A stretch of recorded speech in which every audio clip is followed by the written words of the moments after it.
नमस्कार, मैं हूं सौरभ त्रिपाठी। आप देख रहे हैं इंडिया न्यूज राजस्थान बुलेटिन। शुरुआत करते हैं बड़ी खबर से। एनएसयूआई का स्थापना दिवस और सैटेलाइट कक्षाओं का शुभारंभ किया गया है। वीसी के जरिए मुख्यमंत्री अशोक गहलोत जुड़े और इस दौरान अशोक गहलोत ने कहा कि हर नेता एनएसयूआई का नाम लेता है और एनएसयूआई से ही निकलकर कई बड़े नेता बने हैं। मैंने भी एनएसयूआई से राजनीति की शुरुआत की है। कांग्रेस हमेशा से ही युवाओं को मौका देती रही है और हमारी सरकार 30 छात्रों को फ्री कोचिंग करवा रही है। और इतना ही नहीं, गहलोत ने आगे कहा कि मेरा मन था कि एनएसयूआई के प्रोग्राम में शामिल होना, लेकिन कोरोना की वजह से शामिल नहीं हो पाया।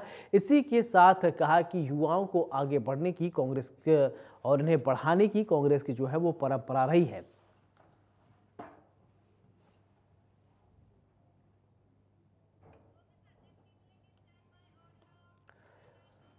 उधर मुख्यमंत्री अशोक गहलोत ने बालोतरा की घटना पर दुख जताया है। मीडिया से मुखातिब होते हुए सीएम ने कहा है कि सिर्फ लोग ही ऐसी वारदात को अंजाम देते हैं। साथ ही मुख्यमंत्री अशोक गहलोत ने कहा कि इस मामले में सरकार कोई कमी नहीं छोड़ रही है और आरोपी को गिरफ्तार कर लिया है। उन्होंने कहा कि जो भी आरोपी है उसके खिलाफ कड़ी कार्रवाई की जाएगी। उन्होंने क्या कुछ कहा है, आइए सुनवाते हैं। हालात है क्या राजस्थान में जो कोई प्रदेश हो, हालात ऐसे बन गए हैं, मानसिकता ऐसी हो गई है कि उसकी जितनी कंडम करे उतना कम है। और ऐसे सिरफिरे लोग होते हैं, कई और बातें भी होती हैं। तो सरकार की तरफ से कोई कमी नहीं रखनी है। पूरा अभियान चला रखा राजस्थान भर के अंदर। जितने हिस्ट्री शीटर्स है या जो ऐसे गैंगस्टर्स है, उन सबको अरेस्ट कर रहे हैं। हजारों की तादाद में अरेस्ट हुए लोग। तो हम तो छोड़ने वाले नहीं हैं। माहौल राजस्थान में काफ़ी कुछ इम्प्रूव हुआ है और ऐसे तत्वों के खिलाफ में भी कार्रवाई पूरी करेंगे। अरेस्ट कर लिया उसको, अरेस्ट ही कर सकती पुलिस, तो और क्या कर सकती है। और बाकी तो समझाइश हो रही है। परिवार वाले मैं समझता हूँ कि समझदार हैं, वो मान जाएंगे। और क्योंकि घटना बहुत दुखद घटना है, किसी के परिवार में ऐसी घटना होना ही दुखद घटना होती है। हम सबको बहुत दुख है इस बात का। और उसका मैं समझता हूँ कि समाज को भी आगे आना पड़ेगा कि इस प्रकार के तत्वों के समाज बाइकाट भी करे। समाज में ऐसे तत्व हैं, उनको बाइकाट भी करना चाहिए। उधर सचिन पायलट के अनशन वाले बयान पर मंत्री प्रताप सिंह खाचरियावास ने चुप्पी तोड़ी है। उन्होंने कहा कि सचिन पायलट ने जिन लेटर का हवाला दिया है, उन लेटर का जवाब उनको मुख्यमंत्री को देना है। उन लेटर्स के बारे में मेरी कोई जानकारी उनके पास नहीं है। भ्रष्टाचार के मामले में हमारे नेता राहुल गांधी खुद जेपीसी की मांग उठा रहे हैं, मांग कर रहे हैं। और इसी के साथ कहा कि बीजेपी के भ्रष्टाचार के मामले में पायलट ही नहीं, कोई आम कार्यकर्ता भी अगर कोई सवाल पूछता है तो सरकार की जिम्मेदारी है कि वो उनका जवाब दे। अगर कोई मुद्दा उठा रहे हैं तो उसका सम्मान होना चाहिए। और इसी के साथ धरने पर सचिन पायलट के साथ बैठने के सवाल पर कहा कि धरना होने दो, मुझे इस मामले में क्यों घसीट रहे हो। सचिन पायलट जी के द्वारा उठाए गए मुद्दों पर जो सवाल पूछे हैं, मैं आपको एक बात स्पष्ट कर दूं कि सचिन पायलट जी ने जिन लेटर्स का हवाला दिया है, वो लेटर उन्होंने मुख्यमंत्री जी को लिखे, इसमें कोई दो राय नहीं। जो लेटर उन्होंने मुख्यमंत्री जी को लिखे, उन लेटर्स का जवाब मुख्यमंत्री जी को उन्हें देना है। और उन्होंने कहा कि मैंने इस डेट को मुख्यमंत्री अशोक गहलोत जी को पत्र लिखे, उनका जवाब मुझे नहीं मिला। तो वो जवाब तो मुख्यमंत्री अशोक गहलोत जी देंगे, क्योंकि उन पत्रों का मुझे मेरी जानकारी में नहीं। जहां तक बीजेपी सरकार के समय करप्शन के इश्यूज का सवाल है, करप्शन को लेकर वर्तमान में हमारा सबसे बड़ा लीडर राहुल गांधी कह रहा है कि बीजेपी भ्रष्टाचार कर रही है। अडानी घोटाले की जेपीसी से जांच होनी चाहिए। भ्रष्टाचार कांग्रेस का मुद्दा है कि जीरो टॉलरेंस पर हम काम कर रहे हैं भ्रष्टाचार। उधर राजस्थान प्रदेश कांग्रेस कमेटी ने प्रवक्ता और मीडिया पैनलिस्ट के नामों की घोषणा की है, जिसमें 3 प्रदेश प्रवक्ता और 4 मीडिया पैनलिस्ट बनाए गए हैं। कांग्रेस चुनाव की तैयारियों को देखते हुए नई टीम का गठन किया गया है। टीम के सदस्यों की घोषणा पीसीसी चीफ गोविंद सिंह डोटासरा की स्वीकृति के बाद दी गई है।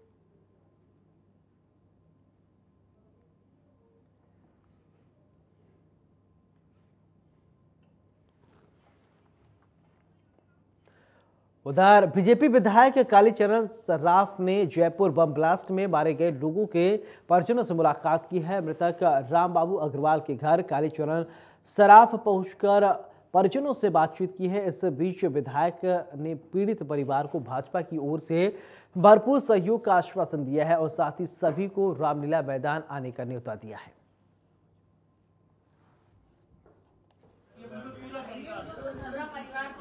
सुप्रीम कोर्ट में एसएलपी लगाए बीजेपी की तरफ से और यदि सरकार मान जाती है वो लगाती है एसएलपी तरफ से, तो इसके लिए अपन 12 तारीख को उधर जयपुर में जन स्वास्थ्य एवं अभियांत्रिकी मंत्री डॉक्टर महेश जोशी ने जाने माने बताया जा रहा है कि ऑस्टियोपैथ डॉक्टर गोवर्धन लाल पराशर की पुष्पांजलि सभा में शिरकत की है। इस दौरान उन्होंने कहा है कि गोवर्धन लाल का निधन मानवता के लिए अपूर्णीय क्षति है। उन्होंने कहा कि देश विदेश में शिविर लगाकर लाखों मरीजों का इलाज किया। उनकी चिकित्सा पद्धति को आगे बढ़ाए जाने की जरूरत है। वहीं वरिष्ठ आईएएस और सचिव गौरव गोयल ने कहा कि डॉक्टर पराशर ने जोधपुर में श्री सांवरलाल ऑस्टियोपैथी चैरिटेबल संस्थान के माध्यम से हजारों पीड़ितों का इलाज किया था। सभा को बताया जा रहा है कि संगीतकार राजीव भट्ट, अतिरिक्त निदेशक अरुण जोशी, प्रोड्यूसर दूरदर्शन वीरेंद्र परिहार, डॉक्टर पराशर की बेटी जानकी, संजय अग्रवाल, विशाल बंसल, शंकर दत्त शर्मा, आईपीएस गिरिराज मीणा, उमेद सिंह कृष्णिया, ओम कसेरा, आईएएस बचनेश और बताया जा रहा है कि बीएम शर्मा, अभिषेक शर्मा, रतन शर्मा और इसके अलावा बताया जा रहा है कि कई गणमान्य लोग वहां पर मौजूद रहे।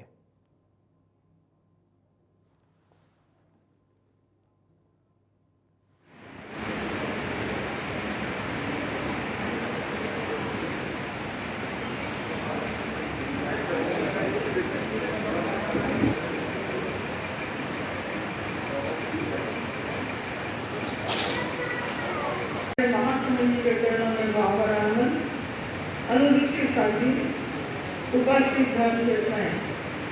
आज गोवर्धन जी पाराशर जी के बयान के साथ आज का ये जो कार्यक्रम आयोजित हुआ है, हमने जोधपुर प्रवास में गोवर्धन जी का नाम सुना था, उनसे हमने चिकित्सा की करवाई। वो एक सफल एग्रीकल्चर वाले डॉक्टर थे। उन्होंने अपने परिवार को तैयार किया, पुत्रों को, गौरव जी को, पुत्री जानकी जी तैयार हुई।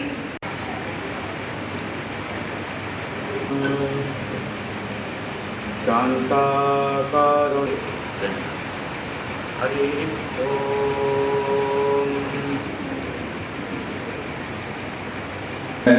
ऐसे कई का महामानव थे, उन्हें नमन करता हूँ और हम सबका सौभाग्य है कि हम किसी न किसी रूप में डॉक्टर गोवर्धन पराशर जी से जुड़े रहे, उनके संपर्क में रहे और आज मैं उसी भाव के साथ याद कर रहे हैं।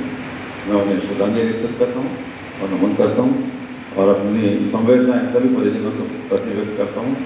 उनका परिवार खूब बड़ा परिवार और हम सब उनके परिवार के सदस्य हैं।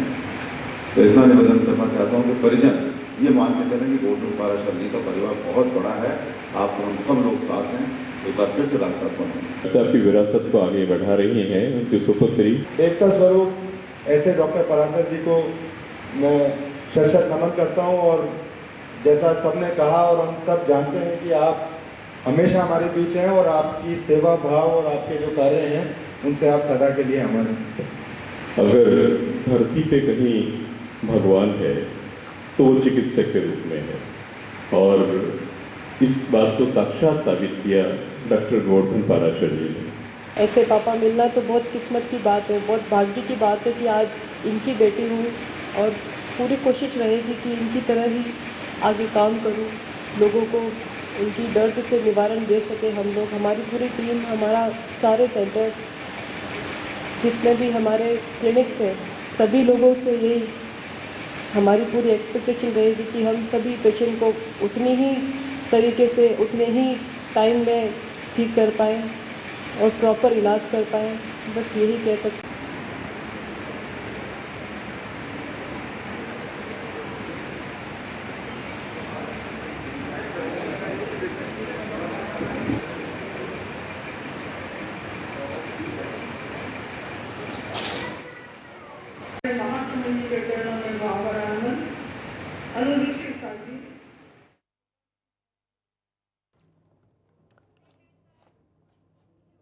उधर बीजेपी सांसद राज्यवर्धन सिंह राठौर ने बयान देते हुए प्रदेश सरकार पर जमकर निशाना साधा। उन्होंने कहा कि राजस्थान में महिलाएं घर में भी असुरक्षित हैं। ये सरकार गुलामी की सरकार है और उन्होंने कहा कि प्रदेश सरकार की चाल खराब है, इसलिए राजस्थान बदनाम हो रहा है। उन्होंने प्रदेश में हो रहे क्राइम को लेकर कहा कि अपराधियों में किसी तरह का डर नहीं है, बहुसंख्यक कुछ करता है तो मुकदमे लगा दिए जाते हैं। राठौर ने कहा कि 2 दिनों तक मुकदमा दर्ज नहीं किया, हर रोज करीब 109 महिलाओं के साथ घटना हो रही है। उन्होंने कहा कि 1926 में पत्थरबाजी होती थी, उस समय बीजेपी नहीं थी। प्रदेश सरकार तुष्टीकरण की राजनीति कर रही है। राठौर ने कहा कि बीजेपी सबका साथ सबका विकास कर रही है। में एक बच्ची से रेप होता है, उसके टुकड़े टुकड़े कर दिए जाते हैं। मारवाड़ में एक मां के साथ रेप होता है, उसके ऊपर थिनर डालकर उसके आग लगा दी जाती है। लोगों में गुस्सा है, भय है, लेकिन अपराधियों में कोई भय नहीं है, क्योंकि वे जानते हैं कि ये सरकार, राजस्थान की राज्य सरकार अपने आकाओं की सुरक्षा को प्राथमिकता देती है। ये अपने आकाओं की सुरक्षा में पूरी तरह से व्यस्त है।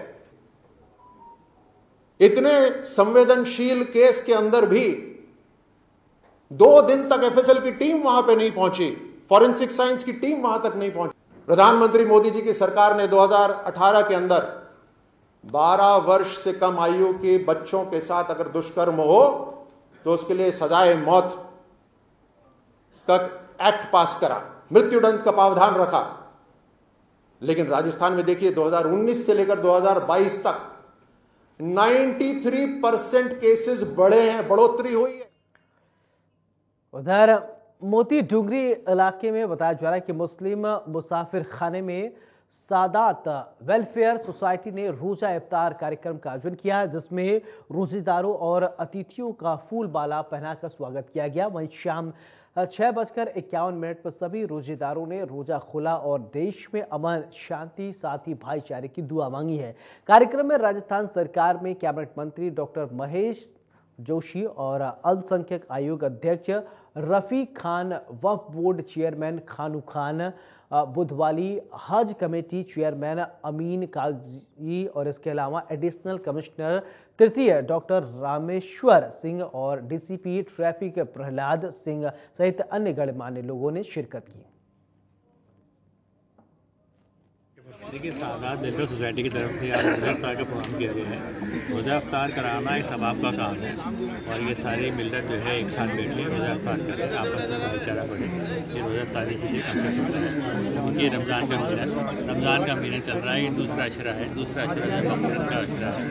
तो जो है मैं इस रोजा इफ्तार के जरिए से मैं सब लोगों के मैसेज देना चाहता हूँ कि अल्लाह ताला मुझे इबादत कबूल फरमाए, महीने में इबादतों को कबूल फरमाए और इस देश में, प्रदेश में, जयपुर में, हमारी कौम में प्यार, मोहब्बत और सबको साथ रहने का जो एक पुराना इतिहास है वो बरकरार रहे और अमन, चैन, शांति के साथ में हम आने वाली ईद मनाएं।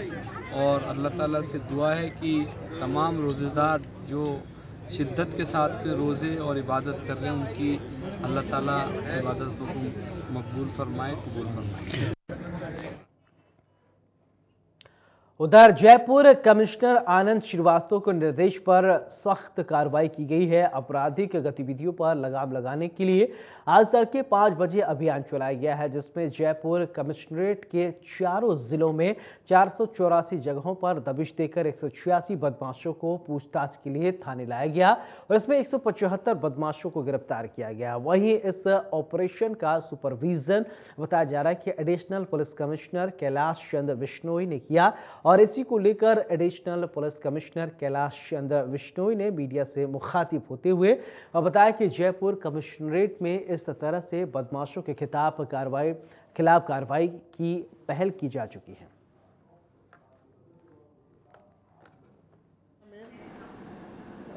पिछले दिनों में आपने ध्यान है कि दिसंबर, जनवरी, फरवरी में जयपुर महा में कुछ एक्सटॉर्शन के कॉल्स आए थे, जिसमें गैंगस्टर लॉरेंस बिश्नोई की जो गैंग थी उसके साथियों को चिन्हित करके पकड़ा गया था जी क्लब की फायरिंग के पश्चात।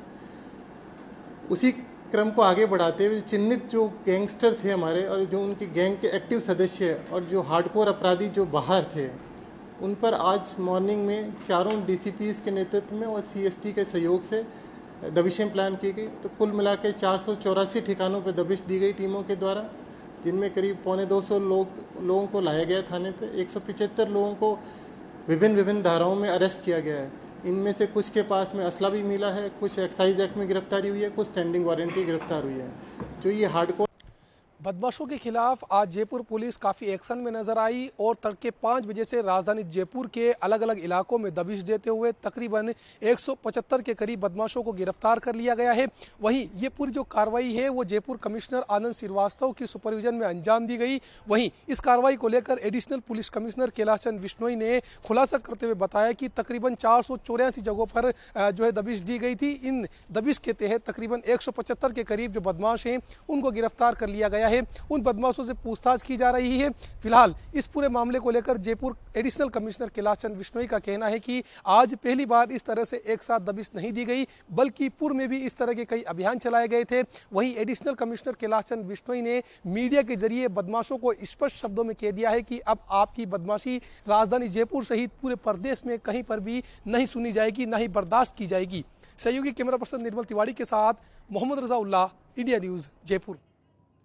उधर खबर बस्ती से है, जहां पर आगरा रोड के प्रेमनगर में वार्ड संख्या 124 में पार्षद कार्यालय और पार्षद का उद्घाटन बताया जा रहा है कि पार्क का उद्घाटन किया गया और इस दौरान सड़कों का शिलान्यास भी किया गया। वहीं बताया जा रहा है कि उद्घाटन और शिलान्यास जयपुर सांसद रामचरण बोहरा और महापौर सौम्या गुर्जर ने किया है। आपको बता दें कि वार्ड संख्या और इसके अलावा पार्क को 9,70,000 रुपए की लागत से बनाया गया है और पार्षद कार्यालय का निर्माण 5 लाख रुपए में किया गया है। इसके साथ ही वार्ड में 75 लाख रुपए की लागत से सड़कों का निर्माण होगा। इतना ही नहीं, बताया जा रहा है कि सांसद रामचरण बोहरा ने सामुदायिक भवन के निर्माण के लिए 15 लाख रुपए की घोषणा की है। वहीं इस दौरान मेयर सौम्या गुर्जर ने कहा है कि वार्ड के विकास के लिए पैसों की कमी नहीं आएगी।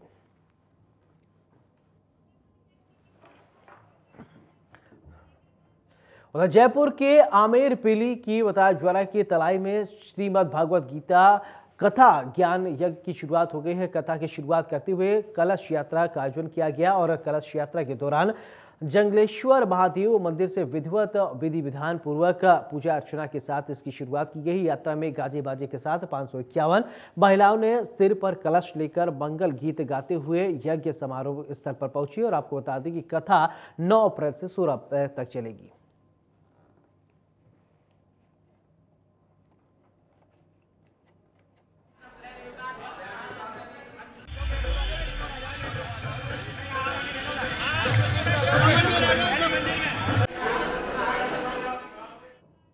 उधर जयपुर के आमेर लालवास के कैंप परिसर में बताया जा रहा है कि कमांडेंट के निर्देशन में शौर्य दिवस का आयोजन किया गया है। इस दौरान बताया जा रहा है कि सेना में कार्य करने वाले कर्मियों और शहीदों को याद किया गया है। कार्यक्रम के दौरान 9 अप्रैल 1965 के दिन कक्ष के बताया जा रहा है कि रण गुजरात में स्थित सरदार पोस्ट में सीआरपीएफ के सैनिकों के पराक्रम को याद किया गया। साथ ही इस दौरान स्कूली बच्चों के माध्यम से देशभक्ति का पर निबंध प्रतियोगिता के साथ ही बच्चों का मनोबल बढ़ाए और बनाए रखने के लिए पुरस्कार उनको वितरित किया गया।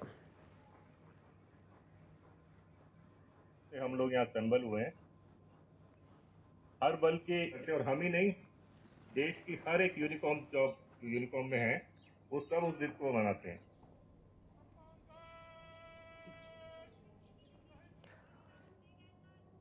उधर जयपुर में अपराधियों के हौसले बुलंद है। बताया जा रहा है कि चित्रकूट थाना इलाके में पैसों की लेन देन को लेकर हुई कहासुनी के बाद से बाइक सवार बदमाशों ने होटल में जमकर तोड़फोड़ की है और बदमाशों ने होटल के बाहर खड़ी कारों पर पत्थरबाजी की, लाठी डंडे चलाए और शीशे तोड़ दिए हैं। वहीं पूरी घटना सीसीटीवी कैमरे में कैद हो गई।